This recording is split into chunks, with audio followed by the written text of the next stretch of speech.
Est-ce qu'on choisit tout avant de s'incarner? Oui, nous choisissons notre famille, nous choisissons nos frères, nos sœurs, même si ça paraît complètement délirant, nos parents, notre maman, notre papa.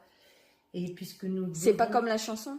Ouais, c'est pas comme la chanson, on choisit pas ses parents, on choisit pas sa famille. Ben si, on choisit justement. Et c'est ce qu'on appelle, retrouver aussi ce qu'on appelle les fameuses familles d'âme. Dans les familles d'âme, nous retrouvons des frères, des sœurs, les pères, les mères, qui peut être dans une prochaine incarnation, votre fille ou votre sœur ou votre tante, etc., etc. Donc les familles d'âme, c'est celles avec lesquelles on se On se retrouve, retrouve. bien sûr. Que soit on a des dettes karmiques à régler ou Si on pas. a des dettes karmiques et avec lesquelles nous devons avancer quand on se réincarne dans la future nouvelle vie. Donc ça veut dire que ta mère peut être ta sœur ou ton mari. Exactement. Et qu'est-ce qu'une flamme jumelle? Une flamme jumelle, nous n'en avons qu'une quand nous la rencontrons, parce que beaucoup de personnes me disent « Ah, j'ai rencontré ma flamme jumelle ». Mais ça peut être dans une vie, vous pouvez avoir plusieurs âmes sœurs, mais une flamme jumelle, déjà, il faut déjà la rencontrer.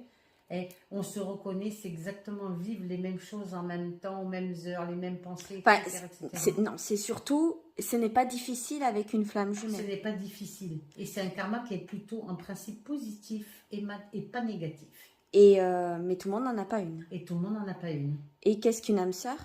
Une âme sœur, comme je le disais tout à l'heure, nous pouvons avoir plusieurs âmes sœurs dans une incarnation où nous allons faire ce qu'on appelle des contrats de vie, 5 ans, 10 ans. Parce que souvent, il y a des personnes qui me disent, mais tous les 5 ans, par exemple, je change de personne dans ma vie ou autre. C'est ça, avoir plusieurs âmes sœurs. Donc c'est régler des dettes karmiques Régler aussi. des dettes karmiques par rapport à des mémoires antérieures. Et qu'est-ce que un coup de foudre?